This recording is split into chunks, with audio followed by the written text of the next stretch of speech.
Hey guys, एक बार फिर से आपका बहुत बहुत स्वागत है आपका अपना यूट्यूब चैनल आर के स्टडी पे। तो पिछले क्लास में हम लोग डाटाबेस मैनेजमेंट सिस्टम का बहुत सारे टॉपिक के बारे में डिस्कस किया था हमने। और आज का जो टॉपिक है हम डाटाबेस लैंग्वेज के ऊपर है, ठीक है। कि डाटाबेस मैनेजमेंट सिस्टम में डाटाबेस लैंग्वेज क्या होते हैं। तो इसके बारे में हम लोग डाटाबेस लैंग्वेज क्या होते हैं पढ़ेंगे, जिसके पार्ट होते हैं DDL, DML, DCL, VDL और SDL, ठीक है। तो इन सब के बारे में आज हम लोग डिस्कस करने वाले हैं कि DDL क्या होता है, इसका उपयोग क्या होता है, DML क्या होता है, इसका उपयोग क्या होता है। ये जितने आपके पांचों दिख रहे हैं इनके बारे में आज हम लोग डिस्कस करेंगे। डाटाबेस लैंग्वेज के ये पार्ट हैं, ठीक है। तो चलिए वीडियो स्टार्ट करते हैं। Computer science and information technology दोनों के लिए है 4 सेमेस्टर, ठीक है। तो चलिए थोड़ा इन्फॉर्मेशन जान लेते हैं, इसके बाद फिर हम लोग वीडियो स्टार्ट करेंगे। तो सबसे पहले वाइज यहाँ पे हमने पर डे बताता रहता हूँ कि यहाँ पे पॉलिटेक्निक सेमेस्टर के सभी ब्रांच के एग्जाम की तैयारी कराई जाती है और इन्फॉर्मेशन सभी वर्ग के मिल लेते हैं, ठीक है। और दूसरी बात कि यहाँ पे डेली क्लास बताई गई है कि अप्लाइड मैथमेटिक्स सेकेंड की 10 बजे मॉर्निंग से लाइव चलती है, और अप्लाइड फिजिक्स सेकेंड की 8 बजे इवनिंग से, ठीक है। और हमारा फ्री PDF के लिए टेलीग्राम से जुड़ सकते हैं। यहाँ पे टेलीग्राम का नाम दिया गया है, और हमसे बात करने के लिए या कोई भी प्रॉब्लम हो तो हमें कमेंट करके वहाँ पे फॉलो कर सकते हैं। इंस्टाग्राम पे फॉलो कर लीजिए, ठीक है।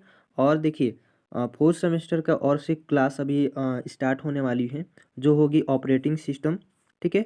ऑपरेटिंग सिस्टम और आपका ई-कॉमर्स एंड डिजिटल मार्केटिंग, अभी 2 क्लास और स्टार्ट होने वाली है।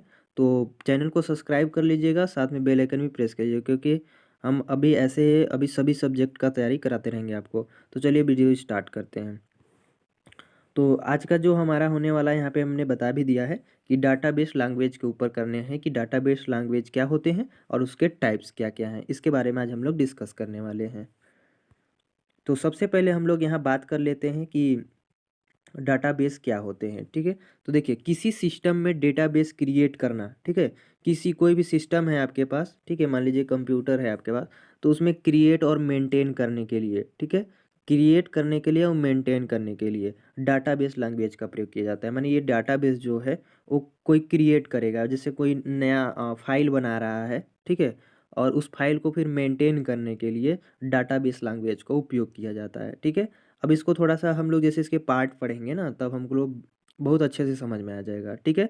तो देखिए, यहाँ पे बस केवल डाटाबेस लैंग्वेज आएगा, बस आपको एक लाइन लिखना है कि मान लो कोई भी सिस्टम है, उसमें कोई भी सिस्टम में डेटाबेस को, ठीक है, क्रिएट और मेंटेन करने के लिए डाटाबेस लैंग्वेज का प्रयोग किया जाता है, ठीक है। अब देखिए, अब जो डेटाबेस है उनके कई प्रकार हैं, तो एक एक प्रकार हम लोग विस्तार से पढ़ेंगे। तो सबसे पहले आपका आता है DDL, जिसका पूरा नाम है आपका डाटा डिफिनेशन लैंग्वेज। क्या इसको बोलेंगे? डाटा डिफिनेशन लैंग्वेज, DDL, ठीक है। इसके पार्ट्स हैं, डाटाबेस लैंग्वेज के पार्ट्स हैं, 5 प्रकार से होते हैं। मैंने पहले बता दिए कि इसके बारे में हम लोग आज डिस्कस करने वाले हैं। तो सबसे पहले आपका DDL आ गया, जिसको हम लोग पूरा नाम बता दिया, डाटा डिफिनेशन लैंग्वेज, ठीक है। ये देखिए, कंसेप्चुअल स्कीमा को डिफाइन करने के लिए यूज किया जाता है, ठीक है। अब देखिए, ये क्या होते हैं स्कीमा, ये क्या होते हैं कंसेप्चुअल स्कीमा, क्या होते हैं, ये हम लोग अभी थोड़ा सा जब इसके यूज के बारे में जानेंगे तब यहाँ से आपको समझ में आएगा, नाम से आपको समझ में नहीं आएगा, ठीक है। तो देखिए, इसको डिफाइन करने के लिए यूज किया जाता है, तथा यहाँ पे देखिए लिखा गया है कि बात की जानकारी भी देता है कि फिजिक्स डिवाइस में स्कीमा जो होता है, स्कीमा को कैसे इम्प्लीमेंट किया जाए। अब देखिए, इसको बात कहाँ से समझ में आएगी कि आपको इसका यूज कैसे होता है, क्या किया जाता है। तो चलिए इसका थोड़ा सा हम लोग यूज पढ़ लेते हैं कि इसका यूज क्या है, ठीक है। तो देखिए, ये जो इसको क्या है कि सबसे पहले देखिए बात आती है फर्स्ट में क्रिएट की। तो डेटाबेस में ऑब्जेक्ट को क्रिएट करना, सबसे पहली बात यहाँ पे क्रिएट ही की बात थी कि क्रिएट और मेंटेन करता है। तो सबसे पहली बात यहाँ पे देख सकते हैं कि इसको क्रिएट करने की काम आता है, ठीक है। दूसरा बात है कि यहाँ एलर्क माने डेटाबेस के स्ट्रक्चर में बदलाव करने के लिए, जैसे डेटाबेस का कोई स्ट्रक्चर बना, ठीक है, उसका बदलाव करने के लिए एलर का प्रयोग किया जाता है। अब ड्रॉप की बात करते हैं हम लोग तीसरा। तो ड्रॉप का क्या काम करता है कि डाटाबेस से ऑब्जेक्ट को डिलीट करने के लिए, ठीक है। कोई भी डाटाबेस में जैसे कि गलती हो जाती है या फिर कोई प्रॉब्लम आ जाती है, तो उसको डिलीट करने के लिए क्या कहता है, ड्रॉप का काम होता है, ठीक है। अब कमेंट की बात कर ले, तो देखिए कमेंट में क्या होता है कि डाटा जो मतलब डाटाबेस जो होता है, उस डाटा डिक्शनरी में कमेंट को ऐड किया जाता है। क्या किया जाता है? ऐड किया जाता है, ठीक है। और रिनाम मतलब जैसे कि ऑब्जेक्ट कोई है, नाम गलत हो गया तो नाम में बदलाव करने के लिए नाम का प्रयोग किया जाता है। तो ये 5 प्रकार से हैं, ठीक है। ये 5 प्रकार से इसमें आपके उपयोग पढ़े जाएंगे, किसमें, DDL में, ठीक है, DDL में, समझ गए। डाटा डिफिनेशन लैंग्वेज, DDL याद हो जाएगा, डाटा डिफिनेशन लैंग्वेज। चलिए अब हम लोग दूसरे की बात करते हैं। जो दूसरा का नाम आपका है DML। क्या नाम है, DML, जिसका पूरा नाम है डाटा मैनिपुलेशन लैंग्वेज। क्या बोलेंगे इसको, डाटा मैनिपुलेशन लैंग्वेज, ठीक है। वह लैंग्वेज होता है जो डेटाबेस को मैनिपुलेट करके करने के काम आता है। क्या करना है, मैनिपुलेट करने के काम आती है। वह लैंग्वेज क्या कहता है, कहलाती है डाटा DML कहलाती है। क्या कहलाती है, DML, ठीक है। DML का यहाँ पे फुल फॉर्म दिया गया है, आप यहाँ से पढ़ लीजिएगा। अब इसमें देखिए क्या क्या इसके मतलब उदाहरण है, क्या इसके यूज हैं। तो सबसे पहले देखिए यहाँ सिलेक्ट, कोई भी हम लोग डाटा लेते हैं उसको सिलेक्ट करते हैं। तो देखिए एक डेटाबेस से डेटा को रिट्रीव करना, ठीक है, मतलब उसको सिलेक्ट करना, ठीक है। फिर इसके बाद फिर इंसर्ट है। इंसर्ट माने डाटा, मतलब जो टेबल में डाटा को इंसर्ट कराना, माने जैसे कि कोई डाटा दिया गया, यहाँ पे मान लीजिए एक टेबल बना दिया जाए, तो यहाँ पर डाटा रखा है तो यहाँ पे इंसर्ट कराना, ठीक है। या तो फ्रंट से होगा या तो फिर यहाँ से होगा, रियर से।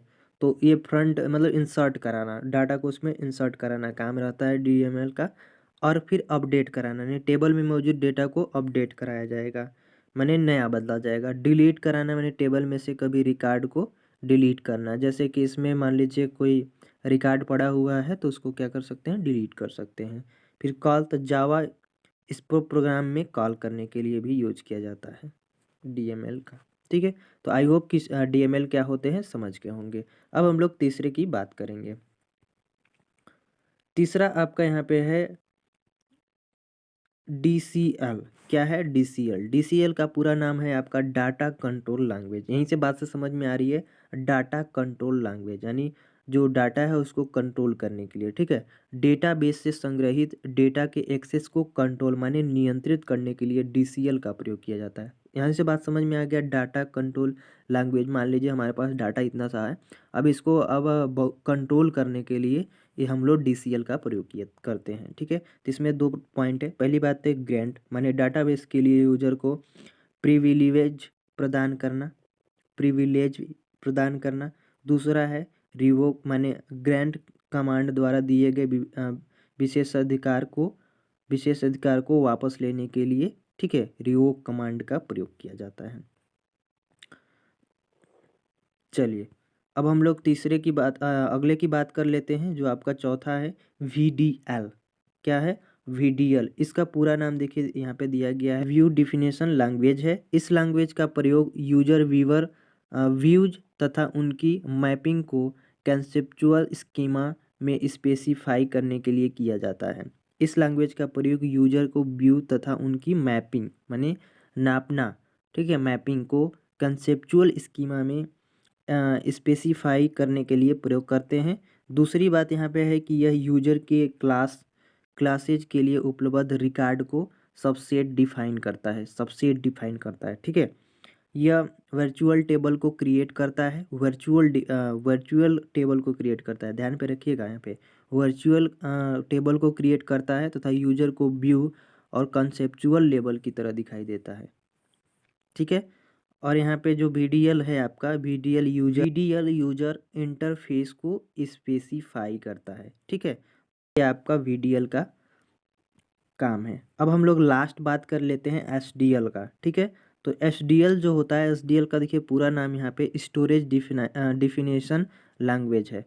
SDL का पूरा नाम क्या है, स्टोरेज डिफिनेशन लैंग्वेज, माने स्टोरेज का मतलब कोई मेमोरी होगा, ठीक है, जिसको हम लोग स्टोर कर सकते हैं। यह 2 स्कीमा के मध्य मैपिंग को स्पेसिफाई करती है। पहला, इसका प्रयोग इंटरनल स्कीमा को स्पेसिफाई करने के लिए प्रयोग किया जाता है, ठीक है।